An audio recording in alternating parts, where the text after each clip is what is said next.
It is the honour and the privilege of my life to be elected as leader of the Labour Party. It comes at a moment like none other in our lifetime. Coronavirus has brought normal life to a halt. Our cities, our towns and our villages are silent. Our roads deserted. Public life has all but come to a standstill. And we're missing each other. People are frightened by the strangeness, anxious about what will happen next. And we have to remember that every number is a family shaken to its foundation, unable even to carry out the most poignant of ceremonies, a funeral, in the way that they would like. It reminds us of how precious life is, but also how fragile. It reminds us of what really matters. Our family, our friends, our relationships, the love we have for one another, our health, our connections with those that we don't know, a greeting from a stranger, a kind word from a neighbour. These make up society. They remind us that we share our lives together. We have to trust one another and look after one another. And I could see this happening. People coming together to help the isolated and the vulnerable, checking on their neighbours. So many volunteering for the NHS. Millions of people doing their bit to stop this virus and to save lives. Our willingness to come together like this as a nation has been lying dormant for too long, when millions of us stepped out onto our doorsteps to applaud the carers, visibly moved. There was hope of a better future. In times like this, we need good government, a government that saves lives and protects our country. It's a huge responsibility. And whether we voted for this government or not, we all rely on it to get this right. That's why in the national interest, the Labour Party will play its full part.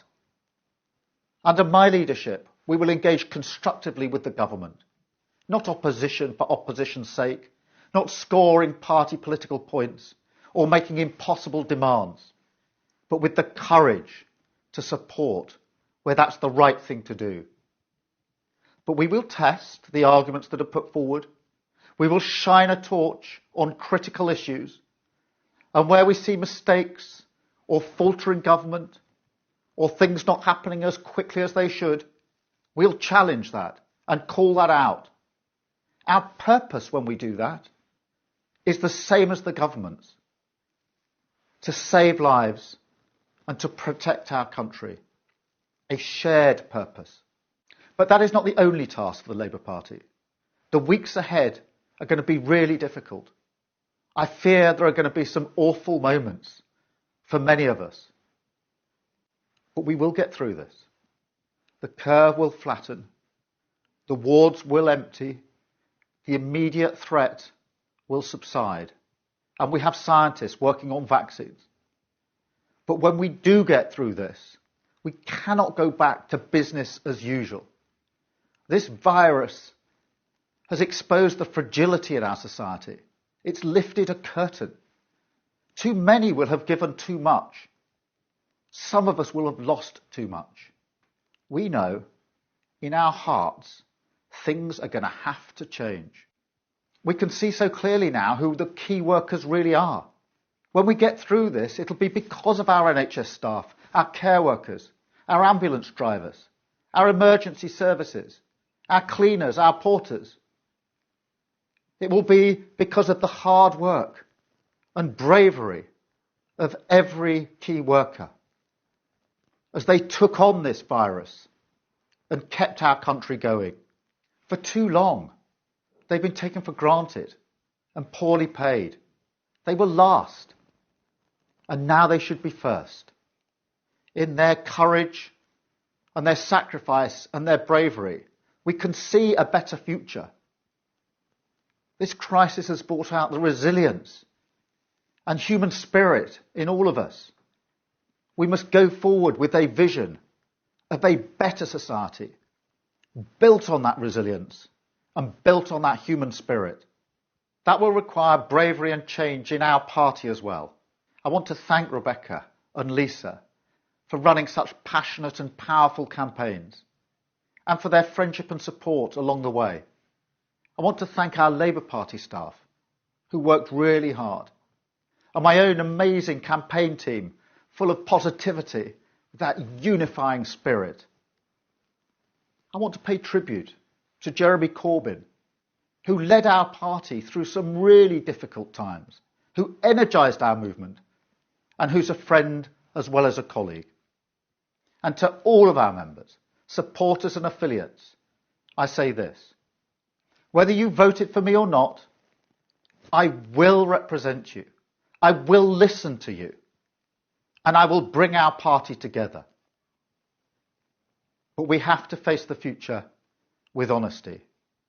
Anti-Semitism has been a stain on our party.